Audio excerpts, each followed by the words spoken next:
Hello, hello, hello. But I am audible. Hello, I am audible.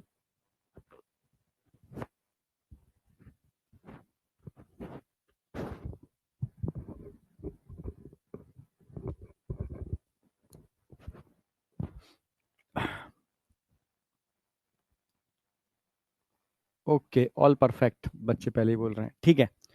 तो बेटा, again good afternoon all of you. Good afternoon बेटा, good afternoon. Good afternoon all of you, good afternoon, good afternoon, ठीक है।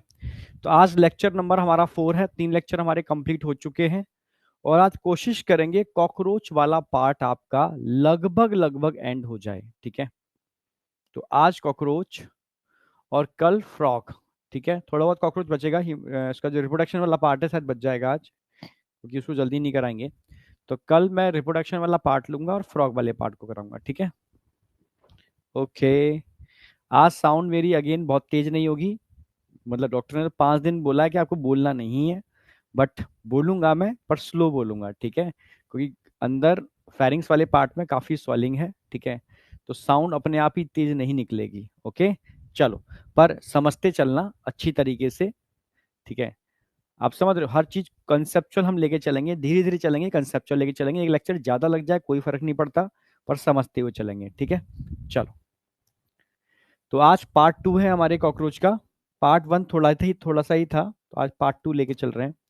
Cockroach part 2, ठीक है। Okay. कल मैंने आपका जो कराया था वो हेड वाला रीजन करा दिया था। तो कल मैंने आपको कुछ बातें बताई थी, ठीक है। भाई, कॉकरोच की जनरल एक्सटर्नल मॉर्फोलॉजी, एक्सोस्केलेटन बताया था मैंने, ठीक है। मैंने बताया था कॉकरोच सेगमेंटेड एनिमल है। इसकी बॉडी में सेगमेंट होते हैं और हर सेगमेंट 4 प्लेट के मिलने से बनता है। अपर प्लेट, लोअर प्लेट 2 साइड में होती हैं। अपर प्लेट को हम क्या बोलते हैं भाई? ऊपर वाली, भाई ऐसे याद रखो, अपने वेंट्रल साइड पर स्टर्नम होता है, तो उसके वेंट्रल साइड पर भी स्टर्ना या स्टर्नाइट्स होती है। स्टर्ना या स्टर्नाइट्स उसके वेंट्रल साइड पर होती है। डोर्सल साइड पर उसकी टर्गा या टर्गाइट्स होती है। लेटरल साइड पर प्लूरा या प्लूरॉन होती है। क्लियर है? बिल्कुल, हाँ। प्लूरा या प्लूरॉन लेटरल साइड पर होगी। क्लियर है? ये चारों प्लेटें आपस में जुड़ी होती हैं एक खास प्रकार की मसल से, या कह सकते हो मसल्स ना बोल करके मेम्ब्रेन बोलोगे, ठीक है। ऑर्थोडियल मेम्ब्रेन। ऑर्थो, ऑर्थो माने होता है जॉइंट। ऑर्थोडियल मेम्ब्रेन एक ऐसी मेम्ब्रेन जो जॉइंट को बनाने का काम करती है, उसको ऑर्थोडियल मेम्ब्रेन बोलते हैं, ठीक है। यहाँ टर्गा और स्टर्ना भी आपस में जुड़ी हुई हैं टर्गो स्टर्नल मसल्स के थ्रू, ठीक है। इन प्लेट्स को हम स्क्लेराइड्स बोलते हैं। स्क्लेराइड्स, क्लियर है? हाँ, स्क्लेराइड्स। तो ऐसे ही स्क्लेराइड्स के सेगमेंट बने होते हैं हेड में, थोरैक्स में, एब्डोमेन में। क्लियर है?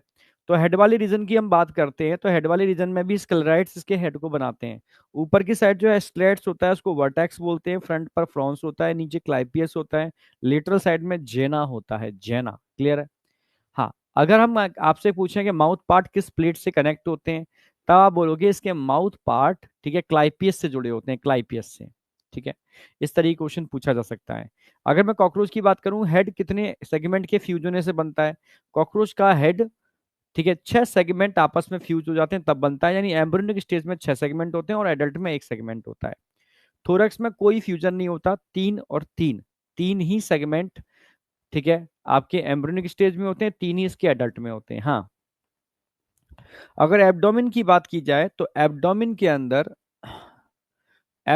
अंदर आपको समझना है कि एब्डोमेन के अंदर एम्ब्रियोनिक स्टेज में 11 सेगमेंट होते हैं और एडल्ट के अंदर 10 सेगमेंट होते हैं, ठीक है। हाँ, एम्ब्रियोनिक स्टेज में 11 और एडल्ट में 12, सॉरी 10 सेगमेंट होते हैं, यानी एक सेगमेंट फ्यूज होता है। फिर हेड वाले रीजन मैंने स्टार्ट कर दिया था। हेड वाले रीजन के अंदर मैंने बताया, हाँ, टोटल 20 और 14, ठीक है। अगर हम हेड वाले रीजन की बात करते हैं तो कवरिंग समझ में आ गया। माउथ पार्ट किससे कनेक्टेड है? क्लाइपियस से। माउथ पार्ट अपने माउथ पार्ट से कंपैरिजन कर रहे हैं, अपने माउथ को तरीज कर रहे हैं। इसका माउथ पार्ट नीचे की साइड में होते हैं, क्लाइपियस से जुड़े होते हैं। ऊपरी ओठ, निचला ओठ, यानी upper lips, lower lip, labrum, labium. और बस यार है ना, मैक्सिला और मैंडिबल को एक्सचेंज कर देना, यानी मैक्सिला नीचे होंगे, मैंडिबल ऊपर होंगे कॉकरोच के केस में। तो मैक्सिला नीचे होंगे। तो मैंडिबल की अगर मैं बात करूं, ये काइटिनियस टीथ बियर करते हैं जो ग्राइंडिंग में हेल्प करते हैं। मैक्सिला की बात करता हूं तो मैक्सिलरी पल्प होते हैं, सेंसरी नेचर के होते हैं। लेबियम में भी पल्प होते हैं, इसलिए इसको सेकेंडरी मैक्सिला बोलते हैं, ठीक है। अपर लिप लोअर लिप के बीच में हाइपोफैरिंक्स टंग होती है, ठीक है। तो यहां तक कोई डाउट नहीं होना चाहिए। हेड वाले रीजन के अंदर मैंने एंटी ने बताए थे, वन पेयर होते हैं, सेगमेंटेड होते हैं, ठीक है। फंक्शन मॉनिटरिंग द एनवायरमेंट, ठीक है। अगला मैंने बताया था आइज, आइज दो होते हैं, simple eyes, compound eyes. Simple eyes की बात करते हैं, इनको ऑसिलस बोलते हैं, ऑसिलस। हाँ, कंपाउंड आइज की बात करते हैं तो कंपाउंड का मतलब जो छोटे छोटे यूनिट के मिलने से बन रही है वो कंपाउंड है। अब छोटे छोटे यूनिट क्या होंगे यहाँ पर, मैटीरिया। तो ऐसे ही लगभग 2000 ओमेटिडिया मिलकर के एक कंपाउंड आइज बनाते हैं, अप्रोक्सीमेटली 2000 ओमेटिडिया मिलकर के कंपाउंड आइज बनाते हैं, ठीक है। अगर आप कॉकरोच के सामने गए तो आंखों से देख करके आपके 2000 टुकड़े कर देगा। कितने टुकड़े कर देगा, 2000। समझ रहे हो, एक आंख से। दोनों आंख से देखेगा तो 4000 टुकड़े कर देगा। ये सारे टुकड़े उसके ब्रेन में जाते हैं, फिर ब्रेन को जोड़ता है, इसको मोज़ैक बोलते हैं। बचपन में गेम भी खेला होगा, मोज़ैक, छोटी छोटी चीजों के मिलाने से कोई चीज बनना, मोज़ैक विजन। तो ऐसे 2000 ओमेटिडियस की एक आंख में होते हैं, 2000 दूसरी आंख में होते हैं। इनका विजन मोज़ैक विजन होता है। और इमेज नॉक्टर्नल होते हुए भी स्पष्ट साफ होती है। इसको एपोजिशन बोलते हैं, सुपर इम्पोज नहीं बोलते। तो कॉकरोच में सुपर इम्पोज नहीं होती, एपोजिशन इमेज होती है, क्लियर, साफ सुथरी, स्पष्ट। तो हेड मैंने कंप्लीट करा दिया था, और हेड के बाद हम चालू करेंगे अब इसकी थोरैक्स और एब्डोमेन, ठीक है। फिर इसकी एनाटॉमी हम स्टडी स्टार्ट करेंगे।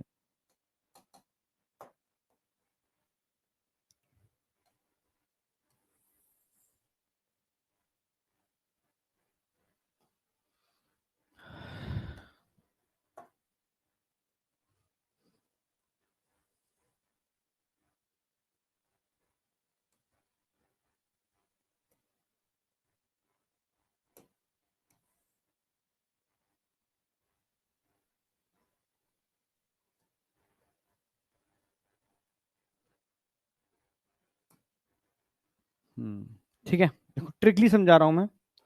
इसकी थोरैक्स को हम 3 सेगमेंट में डिवाइड करेंगे, प्रोथोरैक्स,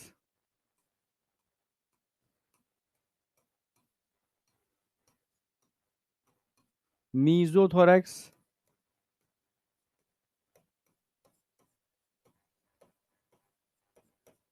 और मेटाथोरैक्स।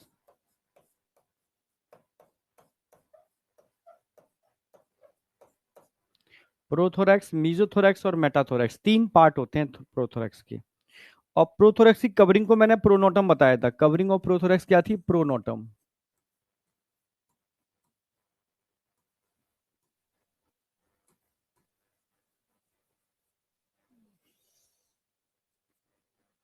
ठीक है, मैंने बताया था प्रोनोटम एक प्लेट होती है जो प्रोथोरैक्स को कवर करके रखती है, ठीक है, याद आ गया। 3 पार्ट हो गए, प्रोथोरैक्स, मीजोथोरैक्स और मेटाथोरैक्स। मैं इस डायग्राम के एक साइड, ये डायग्राम बहुत ट्रिकली समझा है मैंने, क्योंकि इसके बनाने के पीछे कारण है, ठीक है। इधर बताऊंगा विंग्स के बारे में, और इधर बताऊंगा लेग के बारे में। इस डायग्राम को इजाद तब किया था जब एक बार बच्चा एआईपीएमटी का एग्जाम था, बहुत सारी गलतियां करके आया था। एआईपीएमटी या नीट जो भी रहा होगा उस समय के बाद में, मतलब मेडिकल का एग्जाम था, बहुत सारी गलतियां करके आया था, 2 क्वेश्चन आए थे, ठीक है। तो एक क्वेश्चन की भी ट्रिक बनाई थी मैंने, और एक ट्रिक इसकी बनाई थी, इस पे भी क्वेश्चन आया था कि किस सेगमेंट में विंग्स नहीं होते। तो बच्चे कंफ्यूज हो जाते हैं यार, प्रो में थे, मीजो में थे, मेटा में थे, और किस सेगमेंट में प्रोटेक्टिंग विंग्स होते हैं, इस तरह के क्वेश्चन थे कुछ, ठीक है। तो बच्चों से गलती हुई थी, तो इसलिए मैंने ये डायग्राम बनाया, अब ये गलती नहीं कभी करेगा, ठीक है। विंग्स की बात करता हूं, 2 पेयर होते हैं, ओनली 2 पेयर। हाँ, लेग की बात करता हूं तो लेग 3 पेयर्स होते हैं, 3 पेयर्स, ठीक है। तो किस सेगमेंट में विंग्स नहीं होते, ध्यान रखना, विंग्स प्रोथोरैक्स में नहीं होते। मीजोथोरैक्स के अंदर 1 पेयर विंग्स होते हैं, मीजोथोरैक्स के अंदर 1 पेयर विंग्स होते हैं। मेटा में भी 1 पेयर होते हैं, बहुत पतले होते हैं। और मीजो में तो बहुत हैवी विंग्स होते हैं।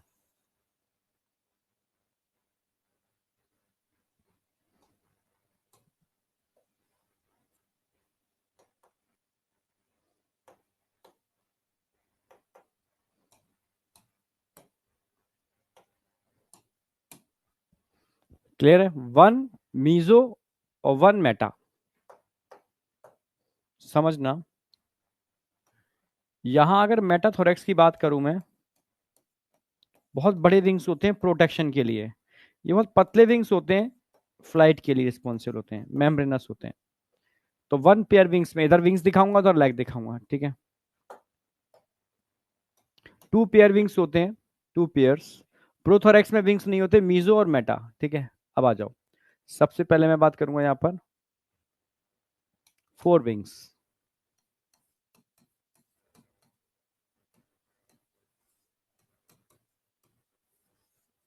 फोर विंग्स को हमने कल नाम भी बताया था आपको, इसको हम क्या बोलते हैं, टैगमिना। इस साल भी क्वेश्चन आया है, इसको इलाट्रा भी बोलते हैं। ये है फोर विंग्स, ठीक है। एक और बताया था मैंने, नंबर टू हाइंड विंग्स,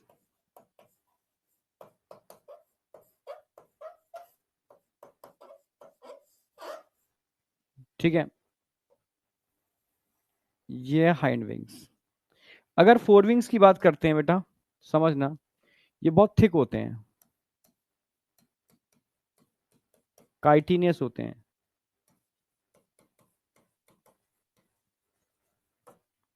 बहुत थिक होते हैं, काइटिनियस होते हैं, डार्क होते हैं, स्ट्रॉन्ग होते हैं। मेन पर्पस क्या है इनका, for protection, protection of hind wings. Hind wing को प्रोटेक्ट करते हैं क्योंकि हाइंड विंग बहुत पतले होते हैं, थिन होते हैं, मेम्ब्रेनस होते हैं,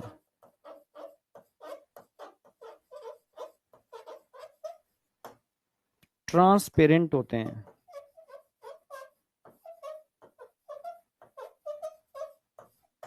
ठीक है। थिन होते हैं, मेम्ब्रेनस होते हैं, ट्रांसपेरेंट होते हैं, फॉर फ्लाइट,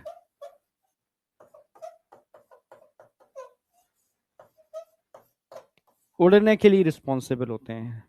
तो प्रोटेक्शन के लिए फोर विंग्स होते हैं, फ्लाइट उड़ने के लिए हाइंड विंग्स रिस्पॉन्सिबल होते हैं। फोर विंग को हम टेगमेना लाट्रा बोलते हैं, हाइंड विंग को हाइंडिंग विंग बोलते हैं। अब याद रखा, नीचे वाले विंग्स उड़ने के लिए होते हैं, ऊपर वाले विंग्स जो ढक के रखते हैं इनको, वो फ्लाइट, वो प्रोटेक्शन के लिए होते हैं। और प्रोथोरेक्स में विंग्स नहीं होते, विंग्स ओनली मीजो और मेटा में होंगे। ये ट्रिक से आपको याद रहेगा, अगर एक बार अपने हाथ से लिख लेते हो ना, तो मुझे नहीं लगता आप भूलोगे। इस डायग्राम को एक बार हाथ से बना लोगे तो परमानेंट मेमोरी बन जाएगी, दोबारा आपको याद करने की जरूरत नहीं है विंग्स के बारे में। यस या नो?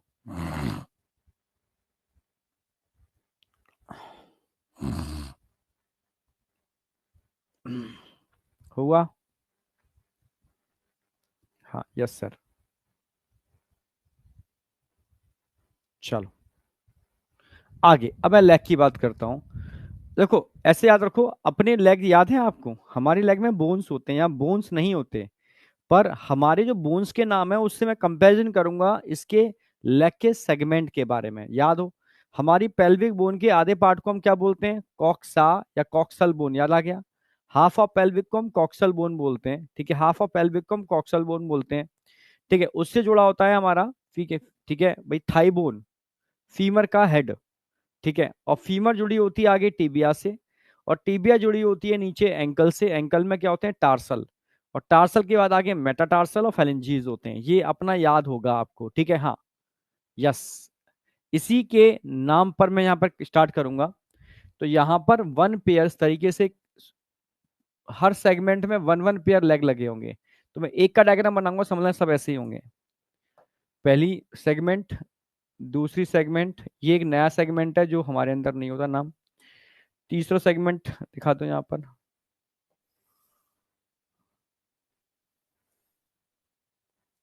और चौथा सेगमेंट दिखा दो।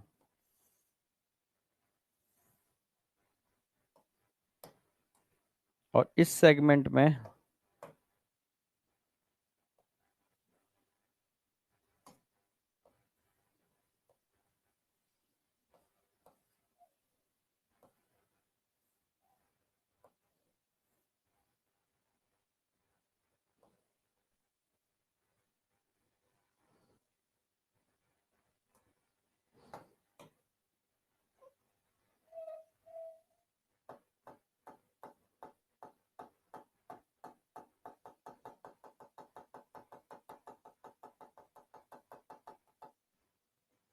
इस तरीके का स्ट्रक्चर होता है। कैसे याद रखना है आप देखो, ये तो हो गया भाई, हमारी कॉक्सल बोन होती है तो यहां पर कॉक्सा, ये एक नया सेगमेंट है जो हमारे अंदर नहीं होता, ट्रोकेंटर।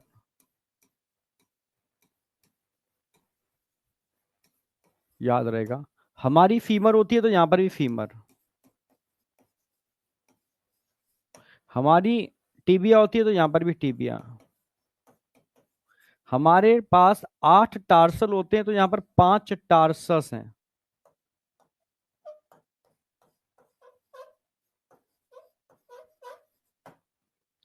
और यहां पर एक छोटा सा एरोलियम लगा होता है,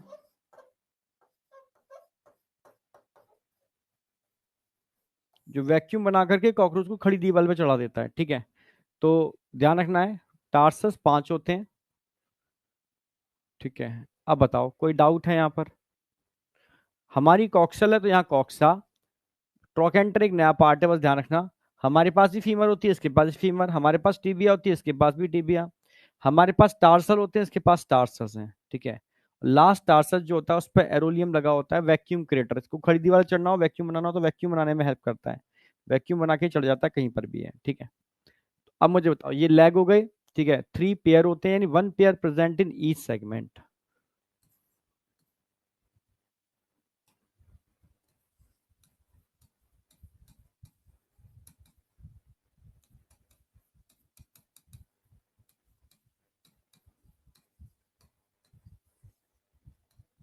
1 pair present in each segment. अब बताओ यहां तक किसी को कोई डाउट है?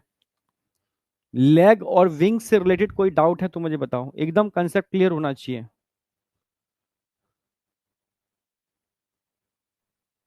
यहां तक बताओ।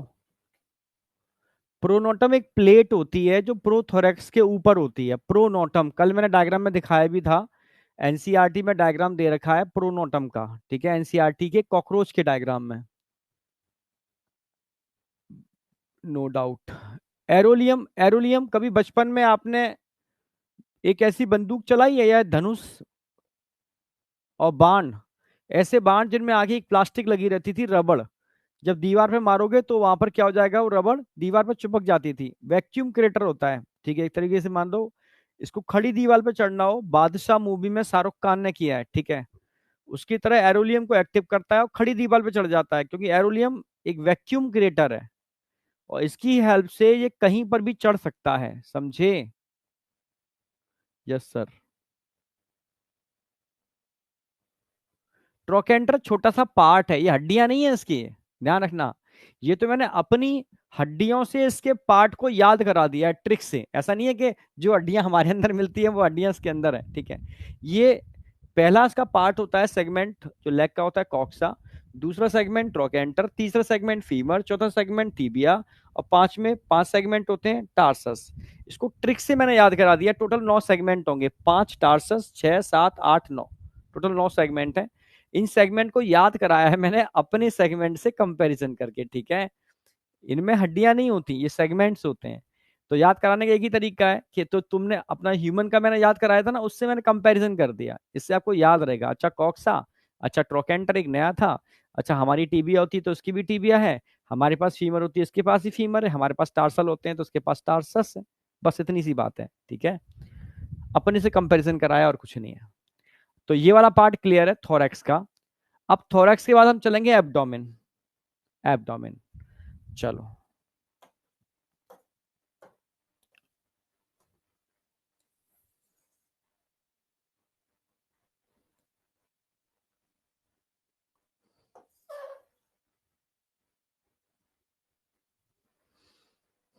एब्डोमेन में टोटल सेगमेंट कितने होते हैं?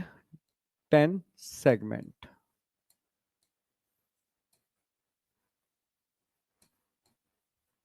टोटल 10 सेगमेंट होते हैं एब्डोमेन में। सबसे पहले हम बात करेंगे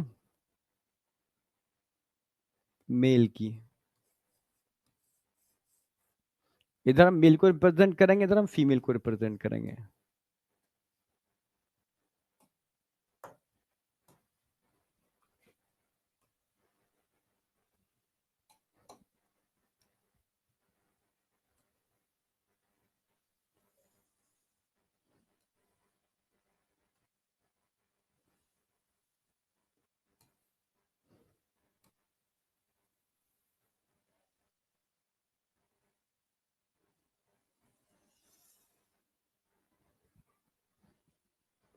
ऐसे हम फीमेल बनाएंगे।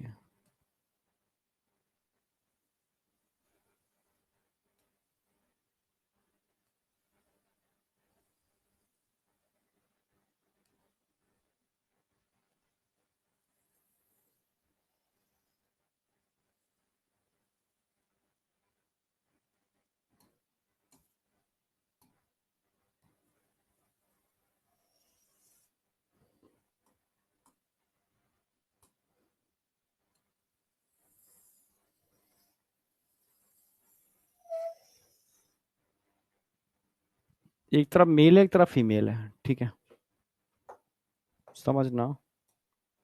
मेल में वन पेयर सेगमेंटेड स्ट्रक्चर होते हैं।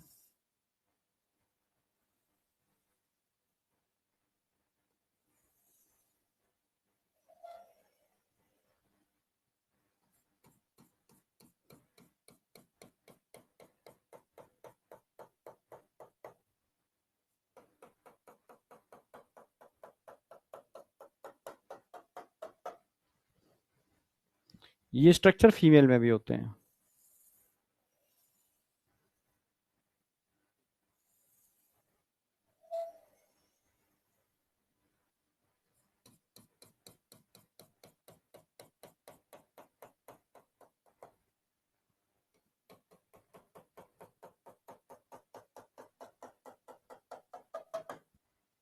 सेगमेंटेड स्ट्रक्चर है 10 सेगमेंट पर। ये हो गया 8, ये हो गया 9, ये हो गया 10 सेगमेंट, ये हो गया 8, 9 और 10 सेगमेंट।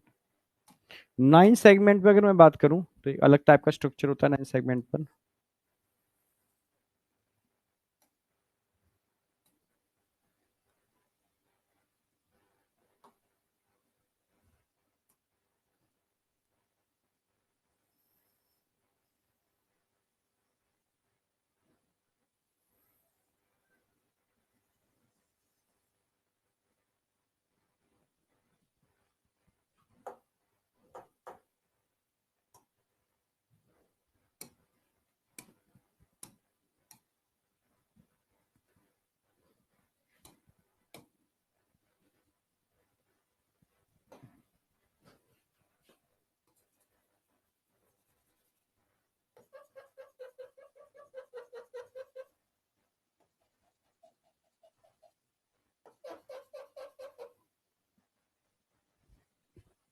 ठीक है, ये फीमेल में नहीं होते।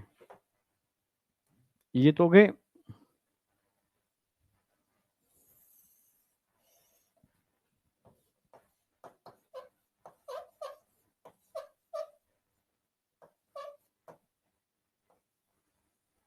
एनल सर्काई, ये हो गए एनल स्टाइल।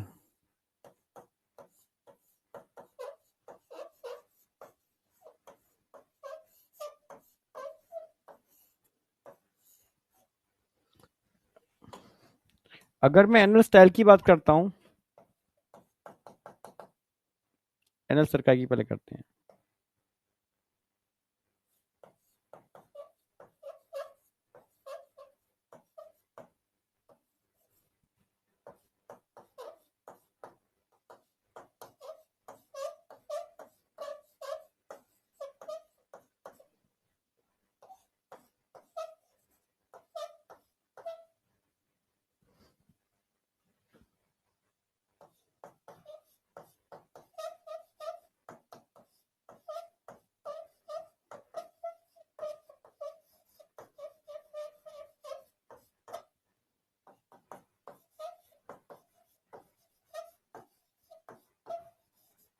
एनल स्टाइल की बात करता हूं, प्रेजेंट ओनली इन मेल।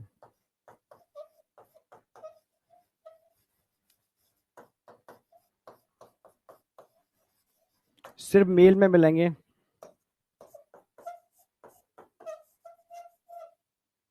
अच्छा, एनल स्टाइल लिख रहा हूं मैं, सरकाई क्यों लिख दिया मैंने? एक मिनट रुको, एक मिनट रुको।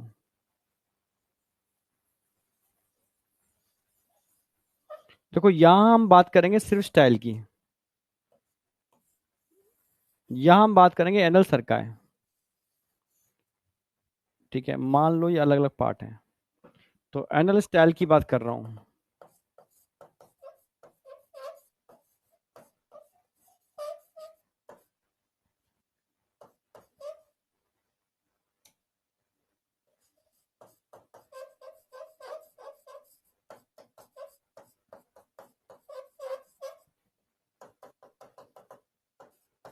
Anal cerci present in both sex.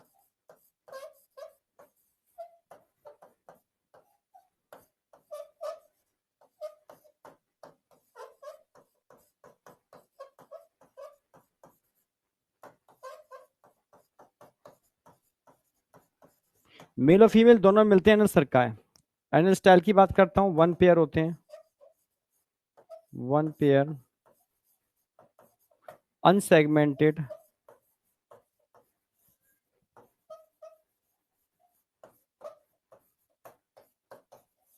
present on 10th segment.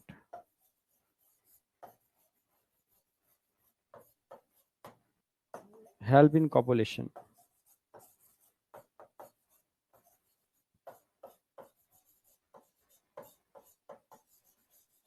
Help in copulation. तीन बात ध्यान रखना, ऐसे याद रखो, स्टाइल यहां पर सिर्फ मेल के पास होगी।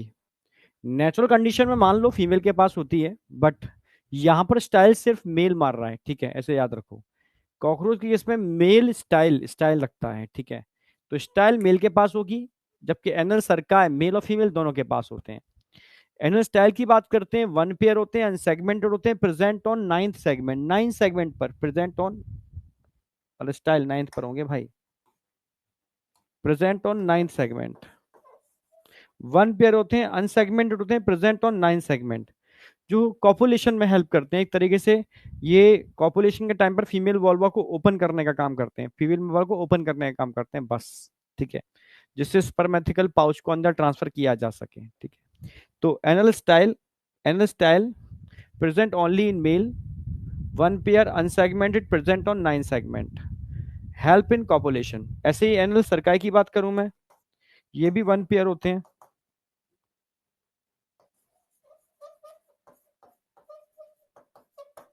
सेगमेंटेड हैं,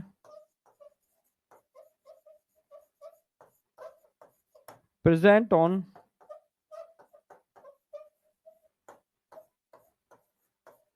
10th सेगमेंट। क्या करते हैं भाई,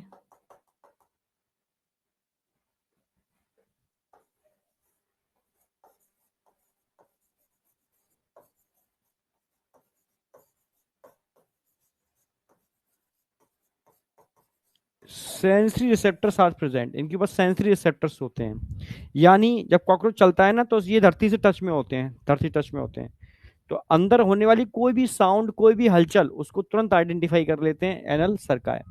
तो साउंड रिसेप्टर या सेंसरी रिसेप्टर्स होते हैं इनके ऊपर, जो डिफरेंट टाइप के वाइब्रेशन को रिसीव करने का काम करते हैं।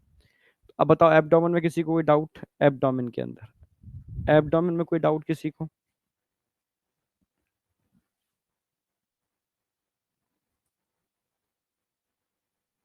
यस या नो?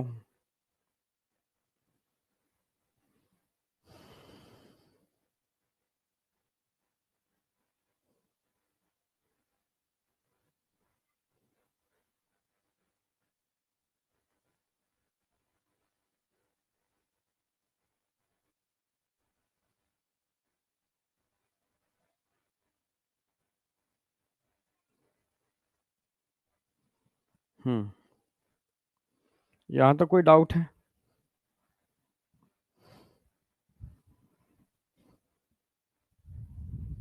नहीं, चलो ठीक है, ओके। हाँ, ये तो नाइन सेगमेंट पर होते हैं, दिखा दिया तो नाइन सेगमेंट पर, जबकि एनल सरकाई की बात करते हैं, सरकाई 10 सेगमेंट पर लगे होते हैं, तो लिख दिया ना कि present on 10 segment, present on 9 segment. ये एनल स्टाइल की बात चल रही है, ये एनल सरकाई की बात चल रही है, ठीक है, एक तरफ एनल स्टाइल, एक तरफ एनल सरकाई, ठीक है। अब आ जाओ, एब्डोमेन में एक चीज और होती है, तो ऐड करनी होगी हमें, जेनाइटल पाउच। एब्डोमेन में एक चीज और होगी, जेनाइटल पाउच।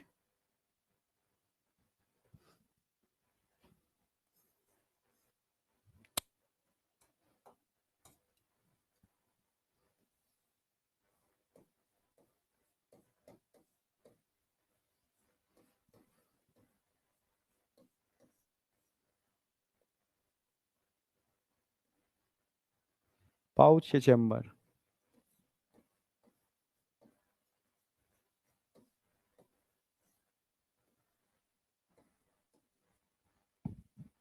जेनेटल पाउच या चैम्बर?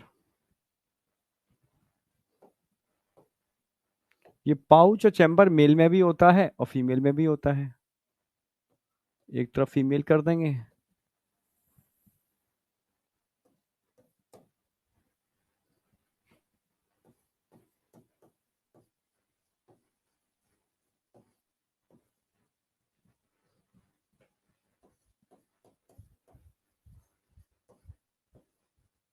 इधर फीमेल इधर मेल। ठीक है, चलो।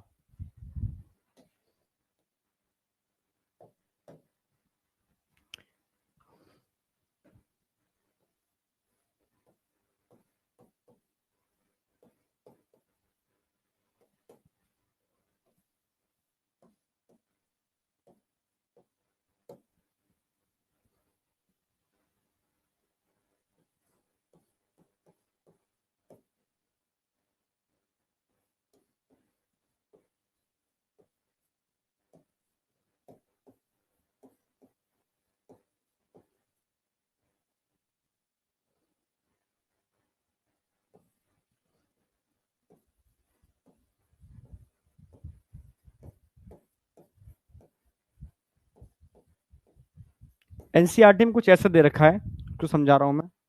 जेनेटल पाउच या चैम्बर, इसको नोट करो। पाउच और चैम्बर, कुछ ही बोल सकते हो।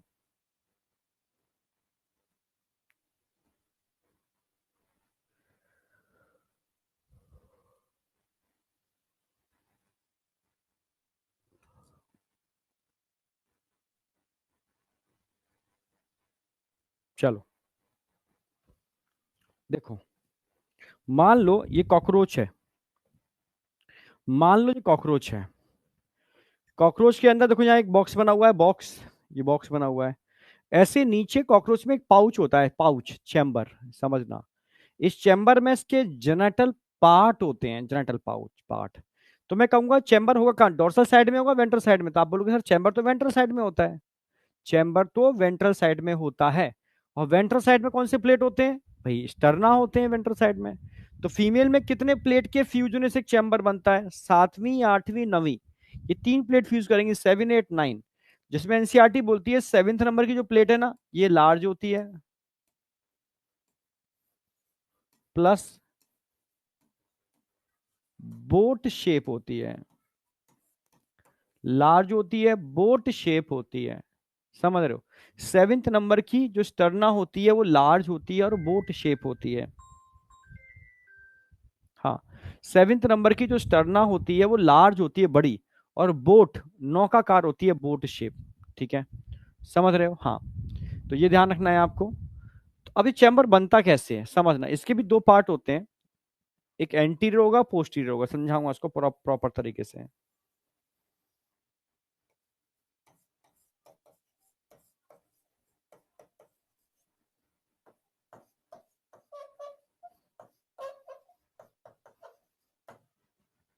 अगर मैं इसका डायग्राम बना के दिखाऊं, डायग्राम बनाना नहीं है,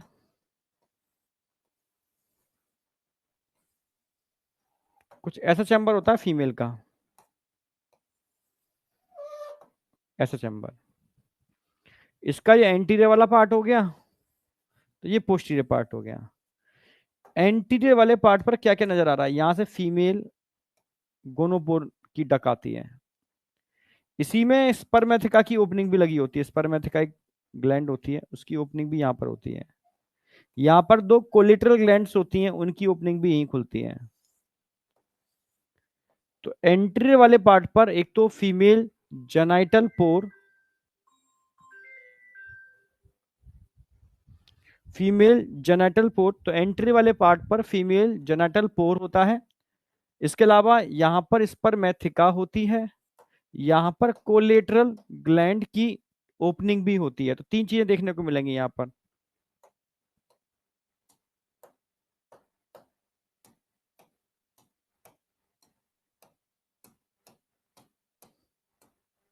समझ रहे हो? तो एंट्री वाले पार्ट पर क्या क्या देखने को मिलेगा, समझ में आया? जबकि पोस्टरी वाले पार्ट पर ऐसे प्लेट्स होती हैं, काइटिन की प्लेट्स होती है नीचे वाले पार्ट पर, इनको गोनेपोफाइसिस बोलते हैं। एनसीईआरटी के डायग्राम में दे रखा है ये सारा, अभी डायग्राम में भी दिखा दूंगा। तो एंट्री वाले पार्ट पर क्या क्या देखने को मिलने वाला है आपको? Number 1 female gonopore,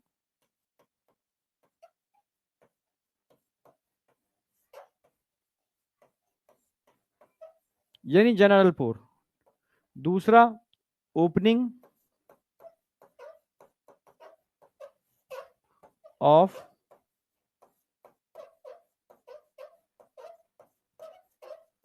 spermatheca. तीसरा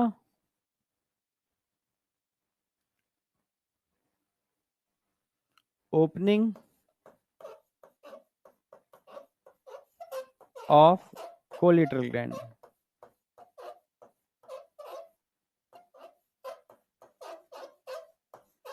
ये तीनों कहाँ होते हैं? एंटीरियर पार्ट पर, जबकि पोस्टीरियर पार्ट पर सिर्फ काइटिन की प्लेट होती है, इसको बोलते हैं गोनेपोफाइसिस।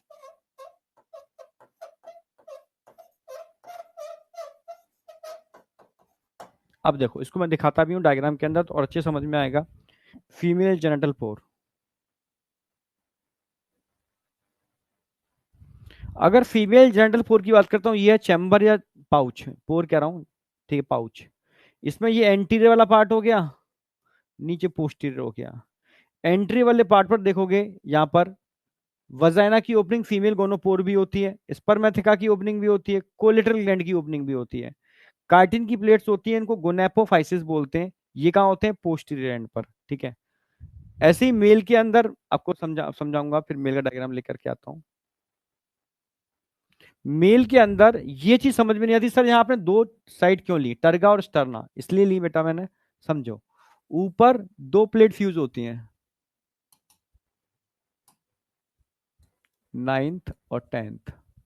नीचे ओनली 9th फ्यूज होती है, और चैम्बर ऐसे बनता है, ऐसे ऊपर से ब्रॉड होगा, नीचे से नैरो, और ये उसकी ओपनिंग हो गई। ऊपर से ब्रॉड है, यानी ऊपर से कितने चैम्बर खुल रहे हैं? 9 और 10 सेगमेंट फ्यूज हुए, नीचे 9 फ्यूज हुआ। इसके मिलने से ये ऐसा चैम्बर बनता है, ब्रॉड चैम्बर, समझ रहे हो? यानी डोर्सल साइड पर दो चैम्बर, वेंट्रल साइड पर सिर्फ एक ही चैम्बर फ्यूज होकर के मेल जेनिटल पाउच को बना रहा है। और नीचे इसमें क्या लगे होते हैं? यहाँ पर एक्सटर्नल जेनाइटेलिया, इसमें बाहर निकले हैं, एक्सटर्नल जेनाइटेलिया इसमें बाहर निकल रहे हैं, जिसको सूडोपेनिस, टाइटेलेटर, बहुत सारे हैं, या फेलोमियस टर्म यूज कर सकते हो, ठीक है। यहां पर डोर्सल साइड पर क्या होगा? ऊपर यहां पर एनस होगा। तो इसको भी आप 9 और 10 टर्गा और वेंट्रल साइड पर 9 स्टर्ना के फ्यूज होने से ये मेल जेनिटल पाउच चैम्बर बनता है। इसमें भी दो चीज है, एंटीरियर एंड पोस्टीरियर।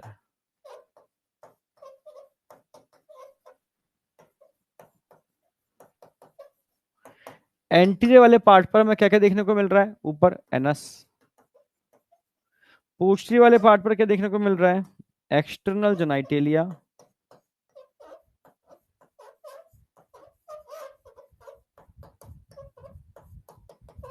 और क्या बोलते हैं इसको? गोनेपोफाइसिस ही बोल सकते हो।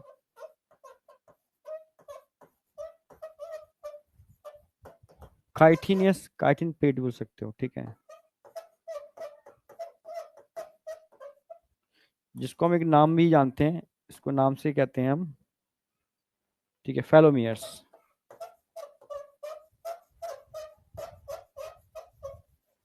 फेलोमियर्स कुछ ही बोल सकते हो, एक्सटर्नल जेनाइटेलिया, गोनेपोफाइसिस या फेलोमियर्स, ठीक है। ये एनसीईआरटी में दे रखा है।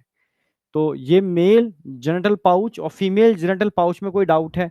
सेगमेंट ध्यान रखने हैं, एंटीरियर पोस्टीरियर पर क्या क्या मिलते हैं वो ध्यान रखना है, बस। ये एनसीईआरटी में दे रखा है, एनसीईआरटी की ही लाइनें हैं। अब बताओ, यहां तक बताओ, कोई डाउट?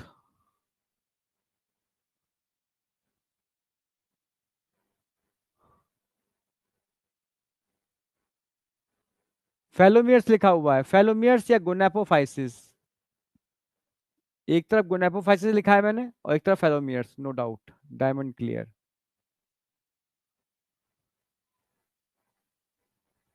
हाँ बेटा, स्टर्ना होती है।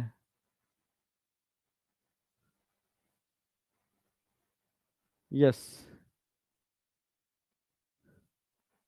अच्छा, मेल वाले पार्ट को रिपीट कर देता हूँ, कोई दिक्कत नहीं।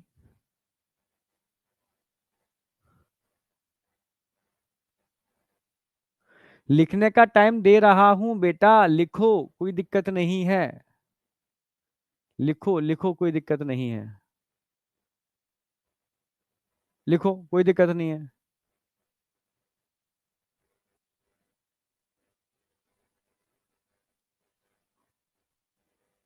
एनस डोर्सल साइड पर ही होता है। अच्छा, मैंने एंटीरियर पोस्टीरियर लिख दिया है ना। एक ही बात है, एंटीरियर का मतलब ऊपर वाला, ऊपर डोर्सल होगा, एंटीरियर को आप डोर्सल बोल सकते हो। एंटीरियर डोर्सल एक ही बात है। पोस्टीरियर का मतलब नीचे, ये वेंट्रल हो गया।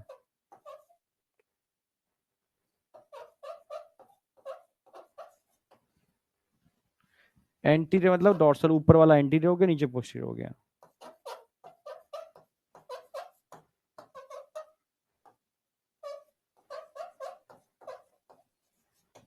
एक ही बात है, ऊपर डोर्सल नीचे वेंट्रल, वही ऊपर डोर्सल होगा, एनस डोर्सल साइड पर है, नीचे वेंट्रल साइड पर क्या होंगे, एक्सटर्नल जेनाइटेलिया। ठीक है, अब देखो, मैंने बताया मेल ऊपर से थोड़ा चौड़ा होता है चैम्बर, नीचे से थोड़ा पतला होता है। क्यों? क्योंकि 9 और 10 सेगमेंट फ्यूज करते हैं, नीचे 9 कोई 10वां सेगमेंट ही नहीं होता, और इस तरीके से वो बढ़ जाता है, ऊपर एनएस आ जाता है। ठीक है, एंटीरियर वाले एंड पर, ऊपर वाले एंड पर एनएस होता है, जिसको हम डोर्सल एंड भी बोल सकते हैं। वेंट्रल साइड में एक्सटर्नल जेनाइटेलिया निकले होते हैं। ठीक है, इनको एक्सटर्नल जेनाइटेलिया बोल सकते हो, गोनेपोफाइसिस बोल सकते हो, या फेलोमियर्स बोल सकते हो। ठीक है, ये हो गया कंप्लीट इसकी एनाटॉमी, सॉरी मॉर्फोलॉजी। अब हम बात करेंगे एनाटॉमी, एनाटॉमी ऑफ कॉकरोच। जिसको लिखना है लिख लो, पहले एक बार लिख लो, लिख लो, डन।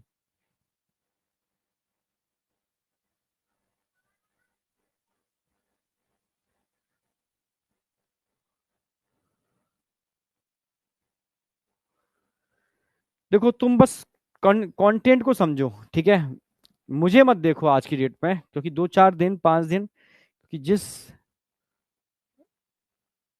समझ रहे हो ना, मैं जिन परिस्थितियों से गुजर रहा हूँ, उसमें तुम होते तो शायद सिलेंडर कर देते। बस मैं यही कहना चाह रहा हूँ कि मैं डटा हुआ हूँ, ठीक है, मुझे डटा रहना है, क्योंकि तुम्हारे एग्जाम तक कोशिश करता रहूंगा कि हाँ डटा रहूं। ठीक है, तो अभी ये थोड़ी सी कंडीशंस अभी फेवरेबल नहीं है, ठीक है, समझ रहे हो, इसलिए।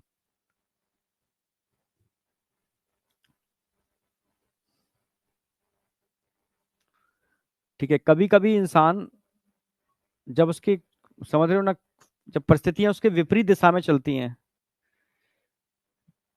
तो बस लिख, कंटेंट में कभी आने नहीं दूंगा, कभी नहीं आने दूंगा, बस कंटेंट मेरा सही रहेगा, पर मेरे चेहरे के एक्सप्रेशन मत देखना। ठीक है, एक्सप्रेशन अभी नहीं है चेहरे पर, ठीक है, परिस्थितियां ऐसी नहीं है। ठीक है, तो बस चेहरे के एक्सप्रेशन मत देखा करो मेरे।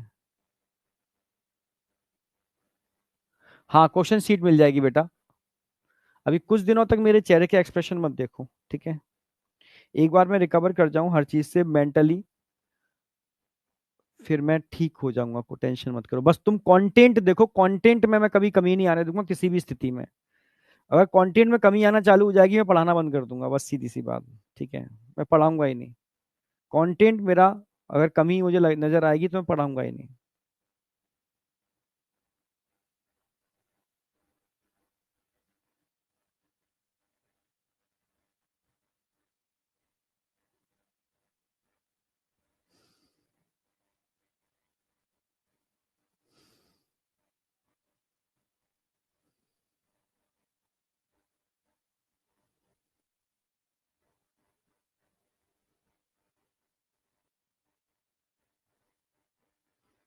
बस तुम्हारा प्यार ही थोड़ी सी ताकत होता है बेटा, ठीक है, और कुछ नहीं।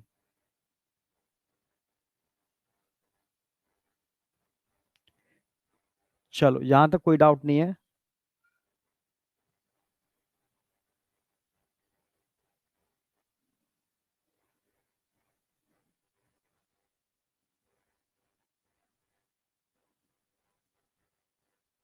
चलो कंटिन्यू, आपके मैसेज देख लिए सारे मैंने, थैंक्स बेटा। ठीक है, कंटिन्यू करता हूं मैं।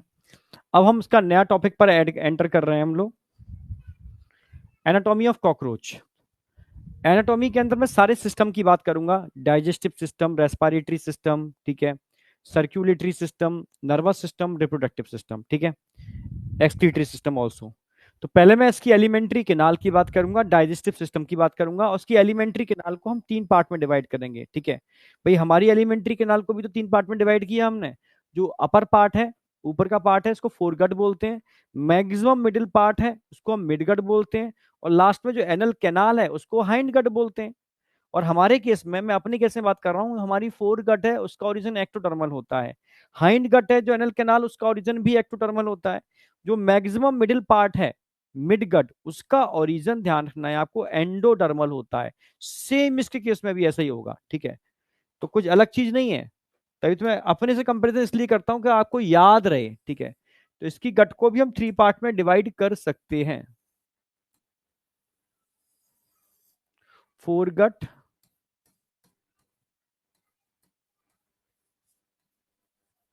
मिड गट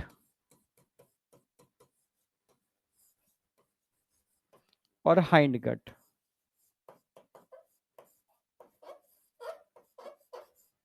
फोरगट, मिडगट और हाइंडगट, समझना। फोरगट, मिडगट और हाइंडगट। अगर मैं फोरगट की बात करता हूं, ठीक है,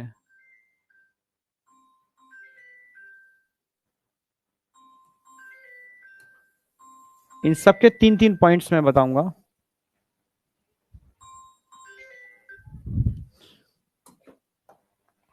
फोरगट का ओरिजिन कहां से हुआ? जो अपना हुआ। मिडगट का ओरिजिन जो अपना हुआ। हाइंडगट का ओरिजिन जो अपना हुआ। फोरगट का ओरिजिन की बात करता हूं तो आप बोलोगे एक्टोडर्मल, एंडोडर्मल, अगेन एक्टोडर्मल।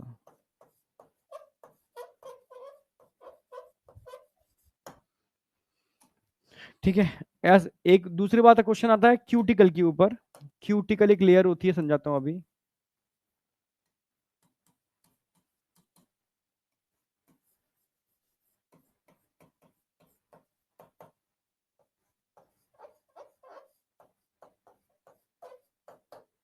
देखो क्वेश्चन आएगा क्यूटिकल कहाँ मिलती है, तो ध्यान रखो, ऐसे याद रखो। क्यूटिकल एक इंटरनल लेयर होती है जो आपकी गट को डिफरेंट टाइप की चीजों से बचाती है, प्रोटेक्शन करती है। और क्यूटिकल का ओरिजिन एक्टोडर्मल होता है। तो ऐसे याद रखो, जहां पर एक्टोडर्म होगी वहां क्यूटिकल होगी, और जहां एक्टोडर्म नहीं होगी वहां क्यूटिकल नहीं होगी। एक ट्रिक है, इसी से याद रहेगा। क्यूटिकल यहां पर क्या होगी? प्रेजेंट। क्यूटिकल यहाँ क्या होगी? एब्सेंट। क्यूटिकल यहाँ क्या होगी? प्रेजेंट। क्योंकि जहां पर एक्टोडर्म है वहां क्यूटिकल होगी, जहां एक्टोडर्म नहीं है वहां क्यूटिकल नहीं होगी, ठीक है। फोरगट कहां से कहां तक होती है? अगर फोरगट की मैं बात करूं तो फोरगट इसकी माउथ से गिजार्ड तक होगी। गिजार्ड को हम एक नाम से और जानते हैं, प्रो वेंट्रिक्यूलस। गिजार्ड या प्रोवेंट्रिकुलस एक ही बात है, यहां तक इसकी फोरगट होती है। हाइंडगट कहां से कहां तक होगी?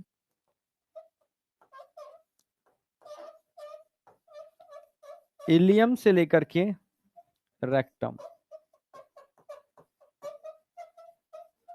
मिड में क्या बची? मिडगट, जिसको मीजेंट्रॉन बोलते हैं, मीजन टेरॉन। मैक्सिमम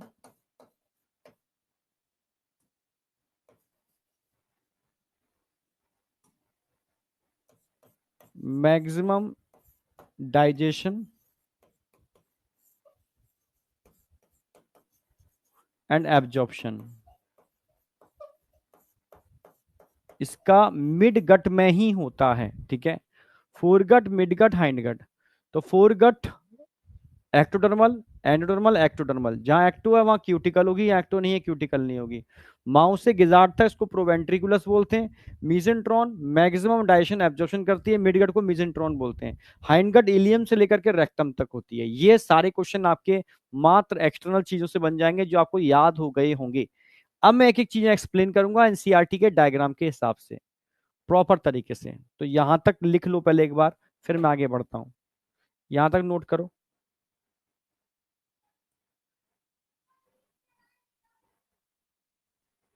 यहां तक नोट करो।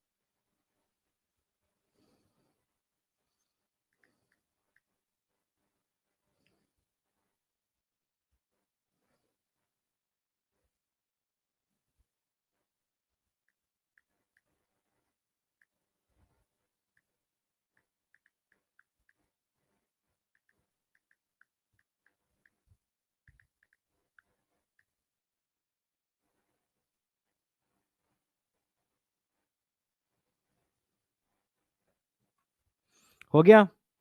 चलो, प्रॉपर टाइम दे दूंगा आपको, टेंशन मत करना। अब इसको समझना है पूरी गट को, एलिमेंट्री कैनाल को, ठीक है।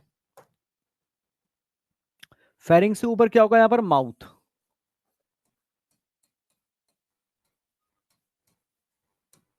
ठीक है। माउथ के बाद क्या नजर आ रहे हैं आपको? ये एक सलेवरी ग्लैंड,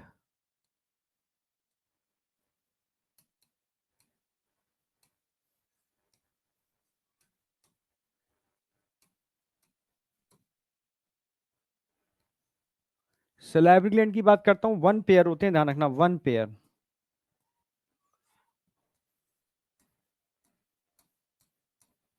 वन पेयर होते हैं। रिलीज या सीक्रेट स्टार्च,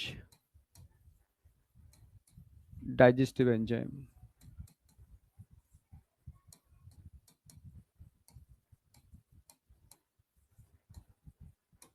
ठीक है। अब यहां पर आपको क्या आगे क्या देखने को मिलने वाली है? ईसोफेगस,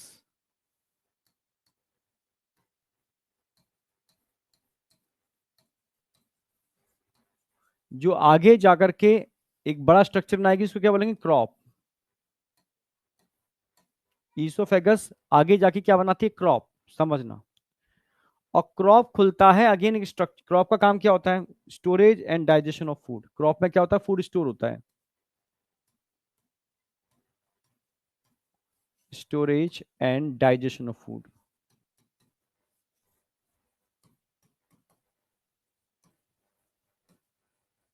सर कैसे? ऐसे देखो, ये खाने को खाता है और इसके अंदर इकट्ठा कर लेता है, सारा खाना इसमें इकट्ठा हो जाएगा। और यहां से सलाइवा भी कहाँ आएगी? इसी के अंदर आएगी। सलाइवा इसके अंदर आके क्या करेगी? इस खाने को डाइजेस्ट करेगी। तो क्रॉप एक थैली है जो ईसोफेगस के एक्सटेंशन से बनी है। इसमें फूड स्टोर होता है और सलाइवा इसी में डाल दिया जाता है, जो धीरे धीरे फूड में स्टार्च का डाइजेशन करता है, ठीक है। अब मैं कहूंगा गिजार्ड की बात। गिजार्ड,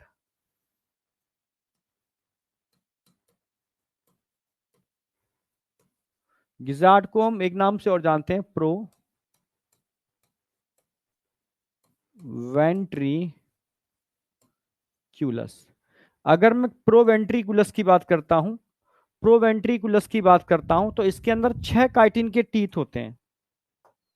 6 काइटिनस टीथ होते हैं, 3 इधर 3 इधर।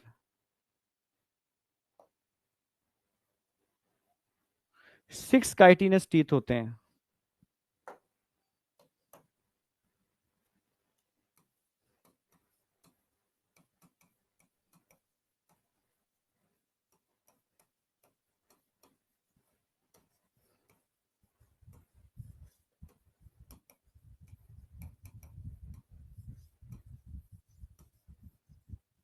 फॉर ग्राइंडिंग ऑफ फूड, खाने को अच्छे से ग्राइंड करने के लिए 6 काइटिनस टीथ होते हैं इसके अंदर, जो खाने को अच्छे से ग्राइंड कर पाए, ठीक है।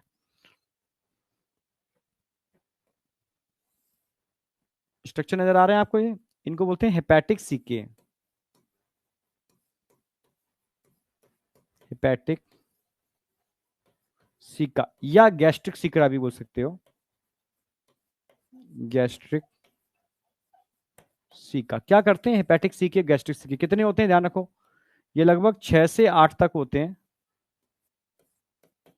रिलीज या secret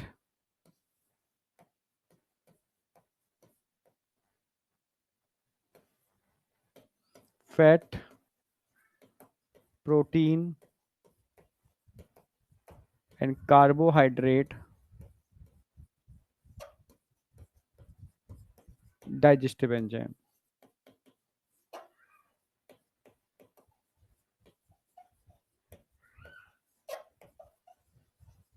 fat, protein, carbohydrate, digestive enzyme, ये हेपेटिक सिक्के रिलीज करते हैं। ठीक है, अब यहां से चालू होगी आपकी मिडगट। मिडगट को हम और क्या नाम से जानते हैं?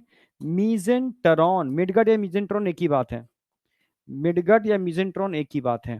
ठीक है, तो मिडगट में होता क्या है? खाना का एंटर करेगा मिडगट के अंदर, खाना का एंटर कर गया मिडगट के अंदर, समझना।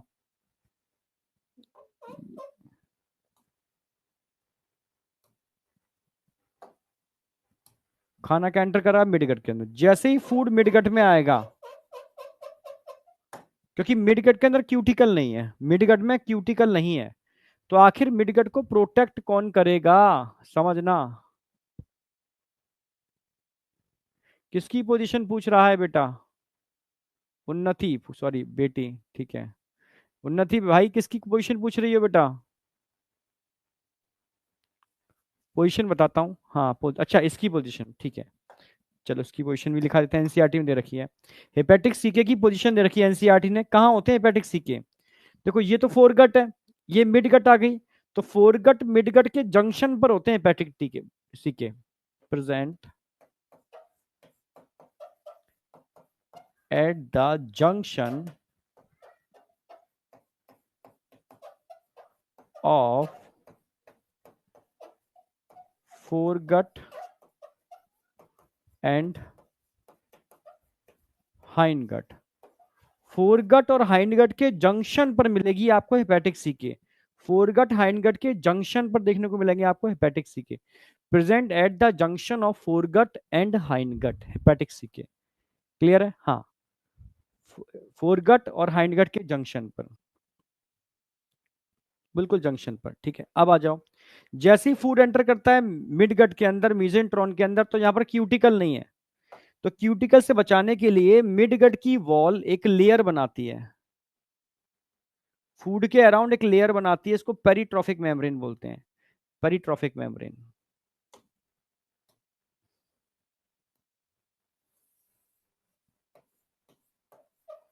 पेरिट्रॉफिक मेम्ब्रेन। पूछा गया क्वेश्चन है, कौन रिलीज करता है, कौन बनाता है इस मेम्ब्रेन को? Secrete bye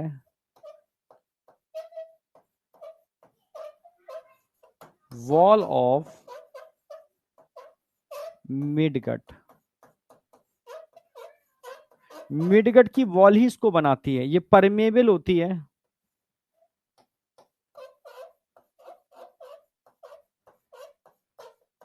for digestive enzyme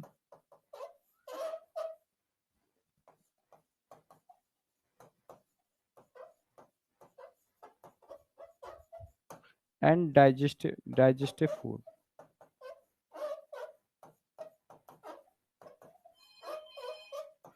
देखो एंजाइम इसके अंदर चले जाएंगे,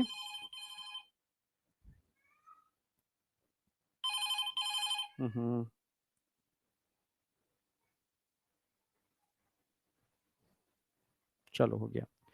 एंजाइम इस पैकेट के अंदर चले जाएंगे और फूड को अंदर डाइजेस्ट कर देंगे, और आफ्टर डाइजेशन फूड बाहर निकल आएगा पैकेट से और एब्जॉर्ब हो जाएगा। ठीक है, तो परमेबल होती है peritrophic membrane, permeable for digestive enzyme and digestive food. Enzyme अंदर जा सकते हैं और आफ्टर डाइजेशन फूड इसके बाहर आ सकता है, ध्यान रखना। ठीक है, समझ रहे हो? अब आ जाओ, यहां पर आपको कुछ और स्ट्रक्चर देखने को मिल रहे हैं, इसको बोलते हैं मालपिगिन ट्यूब्यूल।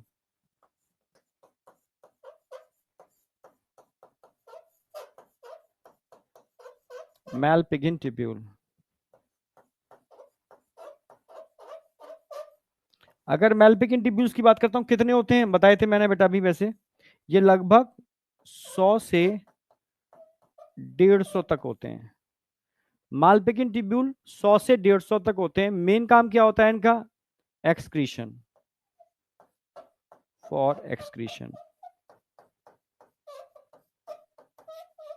कहां होते हैं? Present at the junction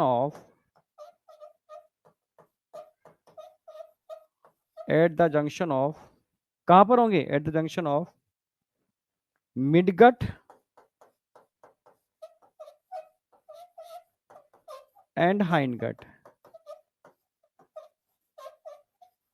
midgut और हाइंडगट के जंक्शन पर होते हैं ये मालपिकिन ट्यूब्यूल, 100 से 150। फिर तो पता ही है आपको आगे काम, तो ये तो इलियम हो गई, ये कोलोन हो गई, लास्ट में ये रेक्टम हो गया। और रेक्टम में 6 पैपिले होते हैं, 6 rectal papillae.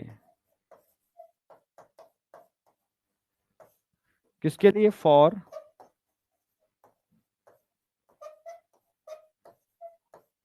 Absorption of water. पानी को एब्जॉर्ब करने के लिए 6 रेक्टल पैपिले होते हैं रेक्टम के अंदर, जहां से वाटर एब्जॉर्ब हो जाता है, फाइनली अनडाइजेस्टेड फूड यहां से निकाल दिया जाता है। तो अब एक एक चीज समझ पा रहे होगे, माउथ से फूड एंटर करेगा, सलाइवरी ग्लैंड स्टार्च को डाइजेस्ट करेंगी क्रॉप के अंदर, फिर यहाँ पर फ्रूट की ग्राइंडिंग होगी अच्छे से। आफ्टर ग्राइंडिंग फूड एंटर कर जाएगा मिडगट के अंदर, हेपेटिक सी के मिडगट में एंजाइम रिलीज करेंगे और फूड के अराउंड पेरिट्रोफिक के अंदर एंजाइम चले जाएंगे और डाइजेस्टेड फूड यहाँ से अब्जॉर्ब हो जाएगा। ये पैकेट यहाँ के फट जाएगा और ये अनडाइजेस्टेड फूड को इलियम में डाल दिया जाएगा, कोलोन और रेक्टम से तो वह बाहर। रेक्टम के अंदर 6 रेक्टल पेपिले होते हैं जो फूड में से पानी को भी एब्जॉर्ब कर लेते हैं। ये मालपिकिन ट्यूब्यूल्स हैं जो एक्सक्रीटरी प्रोडक्ट को हाइंडगट में ढकेल देते हैं। ठीक है, तो अब बताओ यहां तक कोई डाउट है किसी को? ये पूरा डाइजेस्टिव सिस्टम समझ में आया नहीं आया?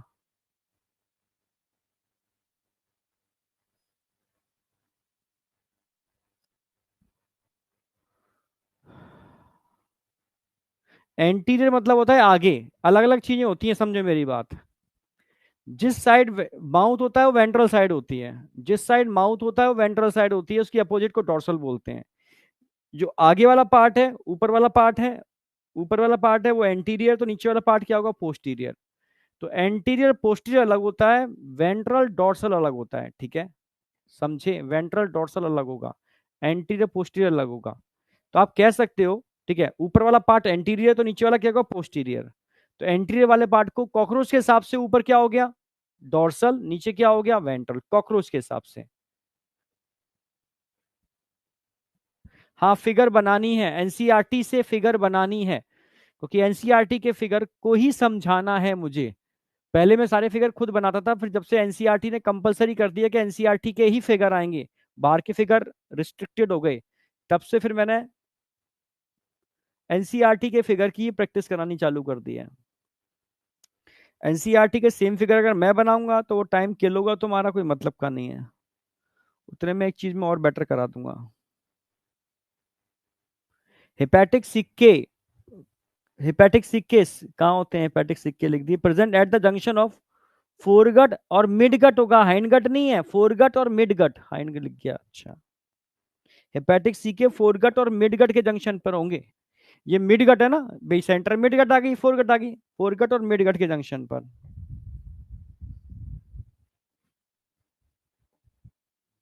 मिडगट, मुंह से तो सही निकला था पर यहां लिख गया हाइंड। ठीक है, eight the junction of foregut और मिडगट। ठीक है, फोरगट और मिडगट के जंक्शन पर होते हैं हेपेटिक सिक्के। ठीक है, ये मिडगट और हाइंडगट के जंक्शन पर होते हैं। अब बताओ यहां तक कोई डाउट? हाँ बेटा, कॉपी पे बनाना है, एनसीईआरटी में नहीं बनाना। पहले एनसीईआरटी में डायग्राम बनाओगे और डायग्राम बना करके सेम जैसे मैंने लेबलिंग की है डायग्राम की विद फंक्शन, सेम ऐसे ही लेबलिंग करनी है विद फंक्शन, अगर ब्रेन में वास्तव में छापना चाहते हो उसको तो। समझ रहे हो? एकदम परफेक्टली। कॉकरोच कैसा भी हो, गंदा हो, बुरा हो, बकवास हो, पर भाई 2 क्वेश्चन देता है ये। ठीक है, 2 क्वेश्चन, समझ रहे हो? सिलेक्शन इस पार या उस पार। ये नन्ना सा कॉकरोच आपके जीवन को डिसाइड कर सकता है, हल्के मत लेना उसको, ठीक है? पढ़ना तो पड़ेगा।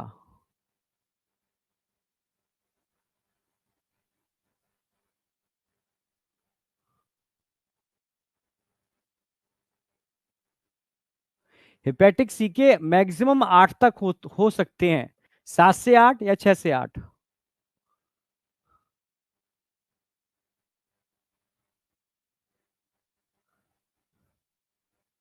Yes, grinding of food.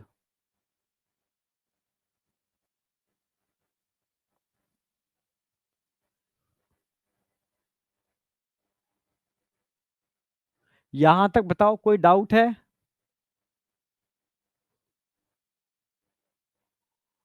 एक बच्चा लिख रहा है गुरुजी आप भगवान हो। बेटा तो भगवान तुम भी हो, ध्यान रखना। ठीक है, भगवान कण कण में है, हम सब में भगवान है, मुझ में है तो तुम में भी है बेटा, ध्यान रखना। ठीक है, सबके अंदर है। चलो आ जाओ।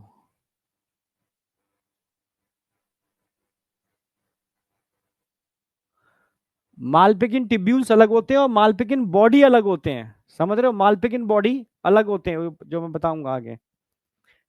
ठीक है, अच्छा वो सॉरी, एक्सक्रीशन बता चुका हूं मैं। एक सिस्टम खत्म हो गया, सेकंड सिस्टम सर्कुलेटरी सिस्टम। अगर मैं सर्कुलेटरी सिस्टम की बात करता हूं तो किसी भी एनिमल का सर्कुलेटरी सिस्टम तीन चीजों के मिलने से बनता है, क्या क्या? हार्ट,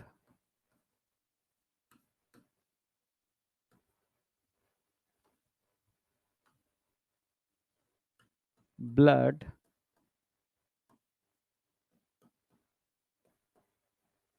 ब्लड वेसल्स, या अच्छा ये क्लोज टाइप का होगा तो ब्लड वेसल्स नहीं होंगे। सर्कुलेटरी सिस्टम कैसा होगा, ओपन है क्लोज, क्लोज टाइप।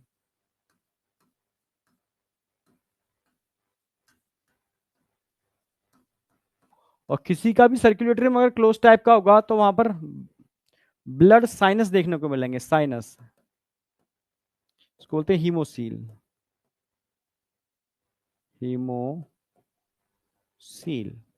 ब्लड की जगह क्या होगा, हीमोलिम्फ, हीमोलिम्फ। हार्ट कैसा होगा, टिब्युलर। न्यूरोजेनिक है, मायोजेनिक, न्यूरोजेनिक। कितने चैम्बर होंगे, 13, 13 चैम्बर।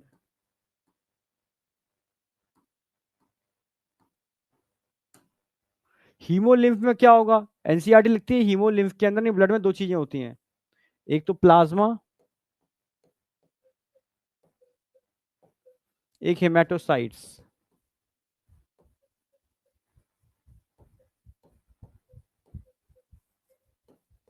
Blood cells.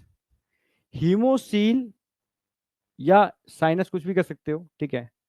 ये एक कैविटी है, इसमें हीमोलिम्फ भरा होता है, इसको हीमोसील बोलते हैं। क्योंकि ओपन टाइप का सर्कुलेटरी सिस्टम है ना, तो उसके अंदर हीमोसील जरूर होगी, और हीमोसील के थ्रू ही ब्लड का फ्लो होगा, और हीमोसील में सारे ऑर्गन फ्लोट करेंगे। ठीक है, तो तीन चीजों के मिलने से यहाँ पर सर्कुलेटरी सिस्टम बन रहा है, heart, tubular neurogenic 13 chamber, blood haemolymph, blood sinus haemocoel. ठीक है, क्योंकि open type of सर्क्यू sorry sorry close लिख दिया मैंने यार, open type of circulatory system.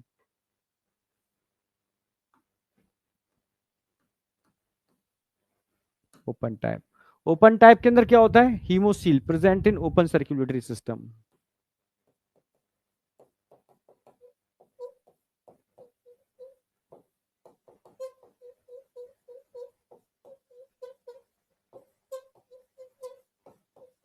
Present in open circulatory system, ठीक है। हमारे अंदर क्लोज्ड होता है, कॉकरोच के अंदर open type of circulatory system होता है। अब ये थोड़ा समझना होगा आपको।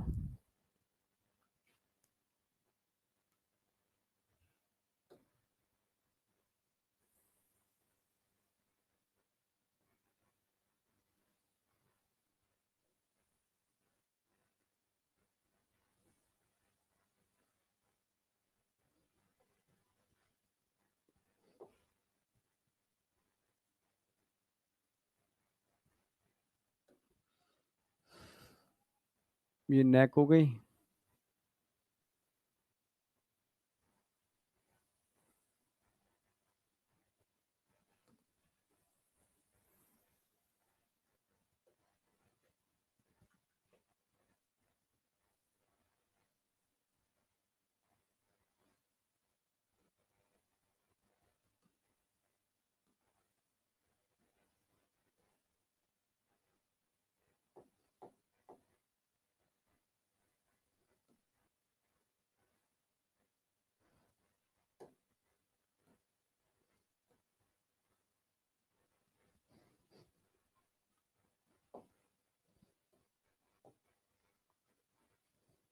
अब देखो ये हो गया, तीन कैविटी होती हैं।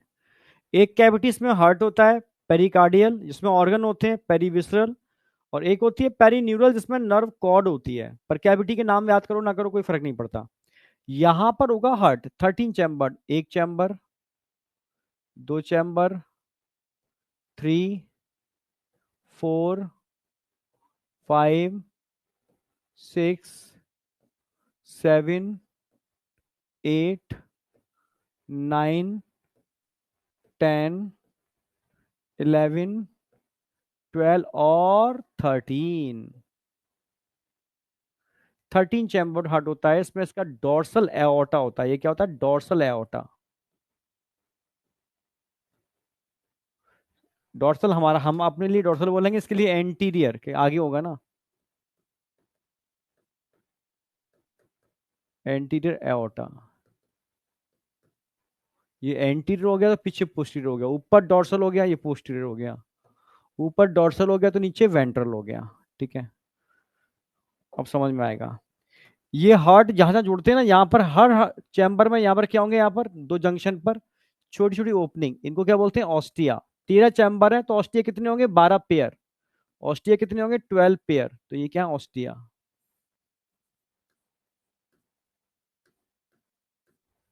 12 पेयर होते हैं, 12 पेयर। हर चैम्बर को होल्ड करने के लिए यहाँ पर एक खास प्रकार की मसल्स होती हैं, खास टाइप की मसल्स होंगी, इनको एलरी मसल्स बोलेंगे, एलरी मसल्स, एलरी मसल्स, एलरी मसल्स। इधर भी दिखा रखा है ना, ये है एलरी मसल्स।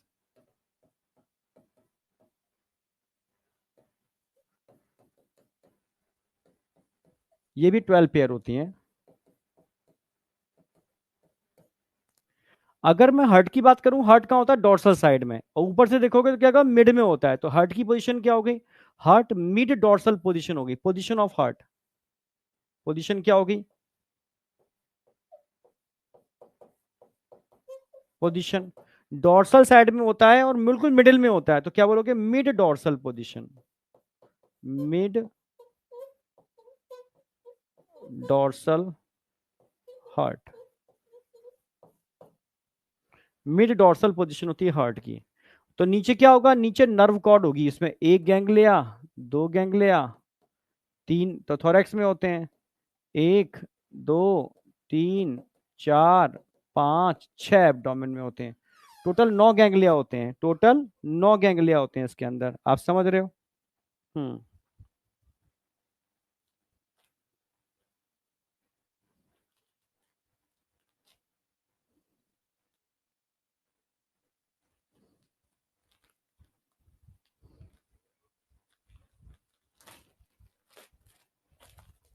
नोट करो उसको, नोट फटाफट।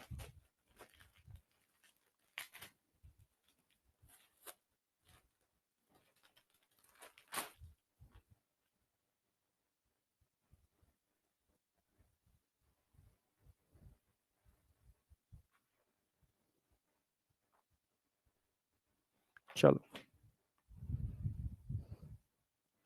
ठीक है, टोटल इसके अंदर कितने गैंग्लिया हो गए? 9 गैंग्लिया हो गए। ठीक है, ये नर्व कॉर्ड है,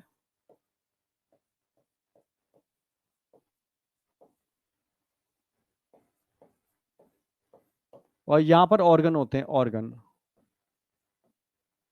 ऑर्गन्स बीच में, ऑर्गन्स होते हैं बीच वाली कैविटी में। ठीक है, तो ध्यान रखना है, ये चैम्बर ऑफ हार्ट है। क्वेश्चन आएगा चैम्बर कहाँ दिखा रखे हैं? ये एलरी मसल्स दिखा रखी है, ये एंटीरियर एओर्टा। क्वेश्चन ऐसे ही पूछेगा, और डायग्राम बहुत गंदा होगा। तब तुम्हें पता होना चाहिए, नीचे मैंने चैम्बर दिखाए थे, ऊपर मैंने एलरी मसल्स और फिर एंटीरियर एओर्टा। कंफ्यूजन यहाँ पर होगा, क्योंकि ये बहुत गंदा होगा, पता ही कर पाओगे चैम्बर को बता रहा है या एलरी मसल्स को बता रहा है। ठीक है, तो ध्यान रखना, पहले चैम्बर, फिर एलरी मसल्स, फिर एंटीरियर एओर्टा। तो इस तरीके से सिक्वेंस होती है। ऑस्टिया से क्या होता है भाई? जब भी ब्लड एंटर करता है तो इन ऑस्टिया के थ्रू चैम्बर में आता है, ऑस्टिया के थ्रू। इन ऑस्टिया के थ्रू कहाँ जाएगा? चैम्बर में। इन ऑस्टिया के थ्रू कहाँ जाएगा? चैम्बर्स में। फिर पीछे से आगे क्या होगा? कॉन्ट्रैक्शन, और सारा ब्लड यहां से होता हुआ फिर वापस कैविटी के अंदर आ जाएगा।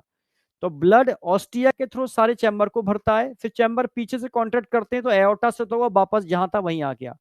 ठीक है, हार्ट हर समय काम नहीं करता, जब इसको जरूरत होती है तब हार्ट को कॉन्ट्रैक्ट कराता है, क्योंकि इसका हार्ट न्यूरोजेनिक है, मायोजेनिक नहीं होता।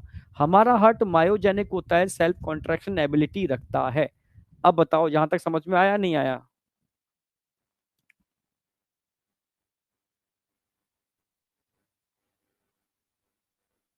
डायग्राम ड्रॉ कर लो इसको।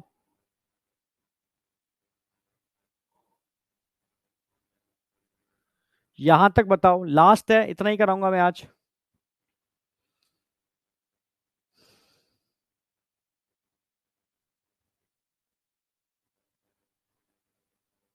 नहीं नहीं, एक सिस्टम और हो जाएगा, एक और हो जाएगा, अभी तो सर्कुलेटरी है ना ये।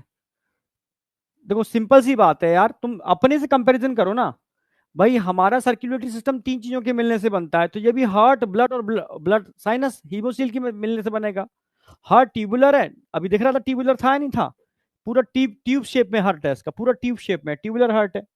न्यूरोजेनिक है, न्यूरोजेनिक का मतलब है हम सेल्फ कॉन्ट्रेक्शन एबिलिटी नहीं रखता, अपने इच्छा से कॉन्ट्रैक्ट करता है और बंद हो जाता है। ठीक है। पोजीशन डोर्सल साइड में, पर मिड में, मिड डोर्सल सामने देखोगे मिड में दिखेगा, डोर्सल साइड में तो मिड डोर्सल पोजीशन बोलोगे। एलआरई मसल्स कॉन्ट्रैक्ट रिलैक्स करते हैं। ठीक है। तो ये 12 पेयर होते हैं, और ऑस्टिया 12 पेयर होते हैं जिनसे ब्लड एंटर करता है। पीछे से जब ब्लड इसमें एंटर कर जाएगा ऑस्टिया में, पीछे से आगे कॉन्ट्रेक्शन होंगे, सारा ब्लड यहां से तो वो फिर वापस यहाँ आ जाएगा, फिर से यहां से तो फिर वापस यहाँ आ जाएगा, ये सर्कुलेशन हो गया इसका। तो यहां तक तो कोई डाउट होना ही नहीं चाहिए आपको। सिर्फ इसका डायग्राम में ही सारे क्वेश्चन छुपे हुए हैं, डायग्राम से ही क्वेश्चन आते हैं। अब बताओ यहां तक कोई डाउट है? नहीं होगा। अब एक सिस्टम और करा दूंगा इसका, रेस्पिरेटरी सिस्टम आज, फिर रिमेनिंग कल करा दूंगा आपका। ठीक है, रेस्पिरेटरी और कर लो। Okay, back slide, yes, no doubt sir, back slide. Circulatory के बाद आज एक सिस्टम और कराऊंगा आपका। ठीक है, फिर बचा हुआ कल खत्म करा दूंगा उसको।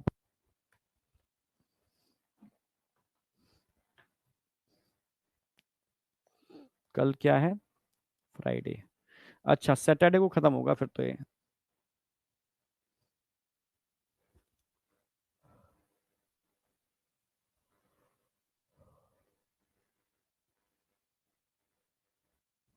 वैसे कल भी हो सकता है।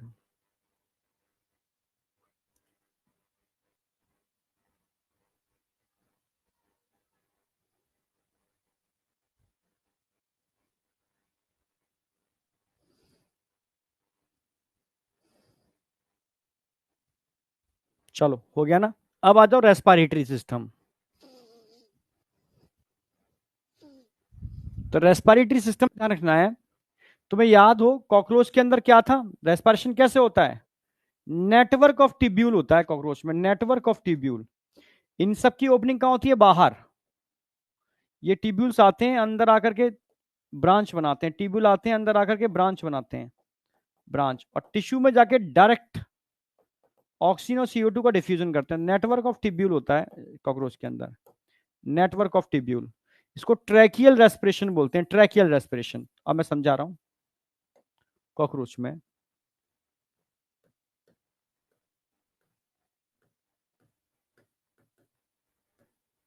नेटवर्क ऑफ टिब्यूल, जिनको हम ट्रैकिया भी बोल सकते हैं, open outside through small opening.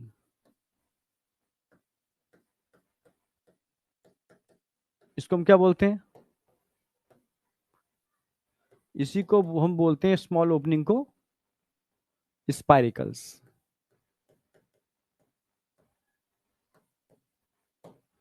ठीक है। टोटल नंबर ऑफ स्पाइरिकल्स कितने होते हैं, क्वेश्चन आएगा। Total number of spiracles 10 pair होते हैं, 10 पेयर। अब क्वेश्चन एक और पूछ सकता है, कितने कहां होते हैं? 2 पेयर कहां होंगे? 2 पेयर, और 8 पेयर में डिवाइड कर देता हूं। 2 पेयर थोरैक्स में होते हैं इसके, और 8 पेयर एब्डोमेन में। कैसे सर? अब देखो, ये कॉकरोच है, इसकी नेक हो जाएगी, ये इसके सेगमेंट है थोरैक्स के, एक, तीन थोरैक्स हो गए, बचे हुए एब्डोमेन हो गए।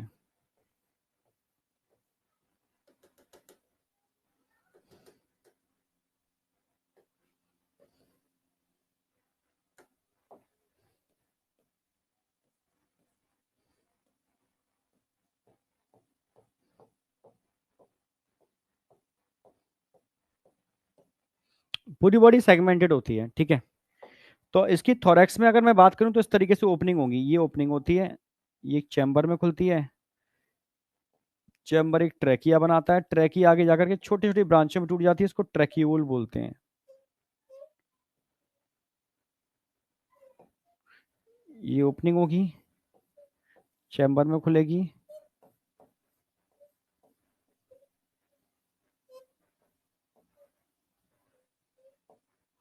ये खुल गए, ठीक है।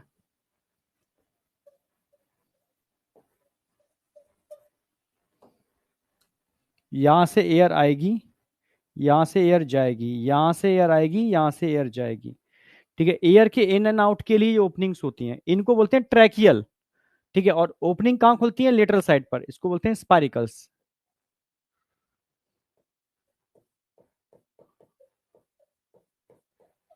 जहां से एयर इन एंड आउट होती है। तो एक स्पारिकल्स का डायग्राम बनाऊंगा मैं, उससे सारे कंसेप्ट क्लियर हो जाएंगे।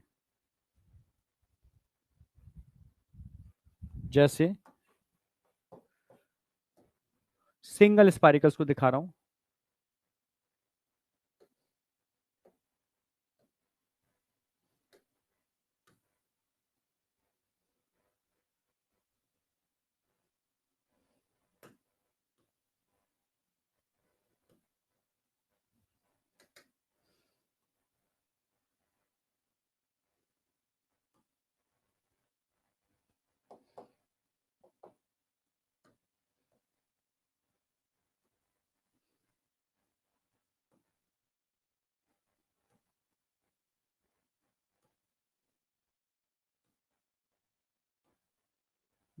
ठीक है।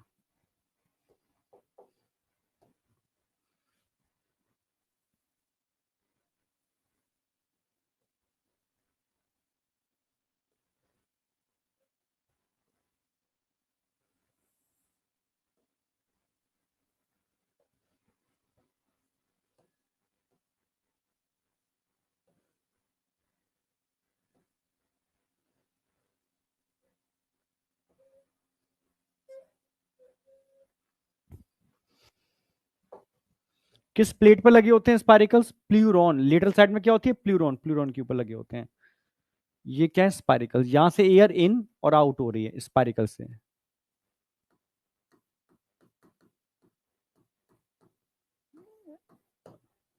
Air in and out.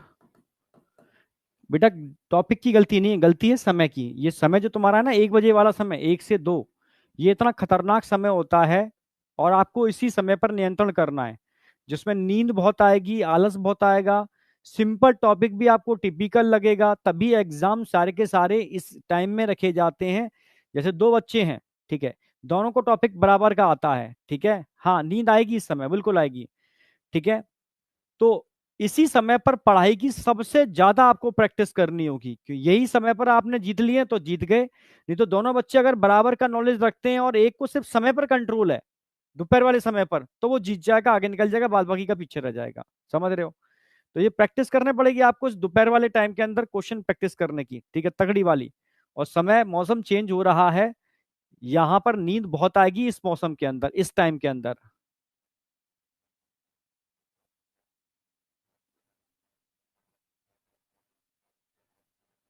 समझ में आया नहीं आया?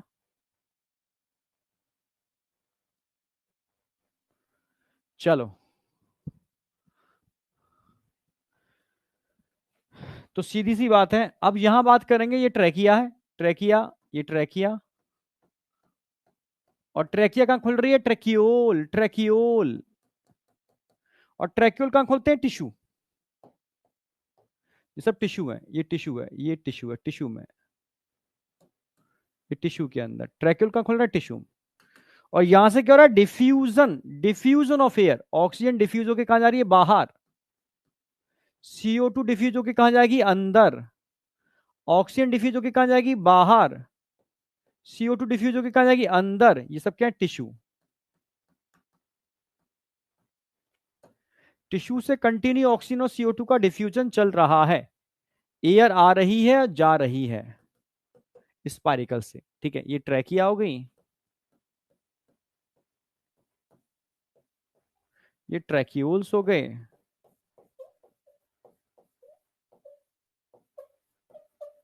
ये डिफ्यूजन ऑफ एयर हो रहा है, डिफ्यूजन ऑफ एयर।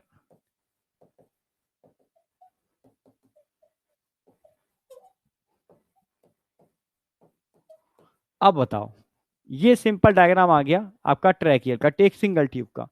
तो पूरा बॉडी में यही नेटवर्क है जहां से एयर इन एंड आउट हो रही है।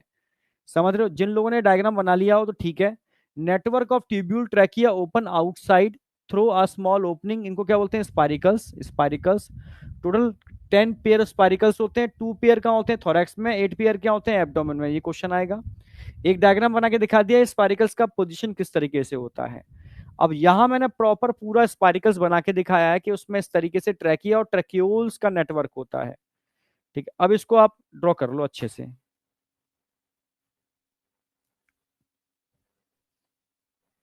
यहां तक ड्रॉ कर लो। और आज इतना ही रखेंगे रेस्पिरेटरी सिस्टम तक। बचे हुए सिस्टम और फ्रॉक मैं कल कराने वाला हूं।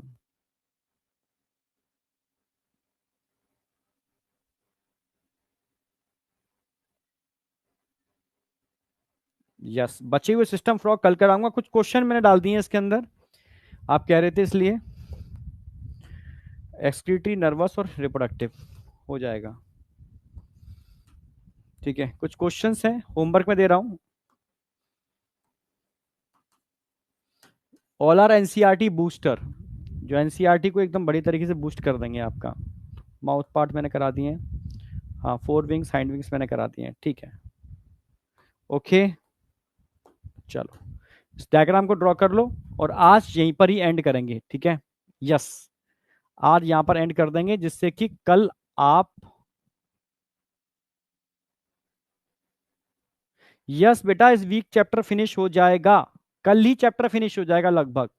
थोड़ा बहुत बचेगा वो परसों कराऊंगा। परसों हो सकता है कुछ क्वेश्चन भी मैं प्रैक्टिस करा दूं, फ्रॉक के क्वेश्चन की प्रैक्टिस भी कराऊंगा परसों। परसों के सेशन के अंदर मैं फ्रॉक के क्वेश्चन की प्रैक्टिस कराऊंगा पहला, और दूसरा मैं कराऊंगा फ्रॉक, जो बचा हुआ पार्ट रह जाएगा फ्रॉक का। तो ठीक है,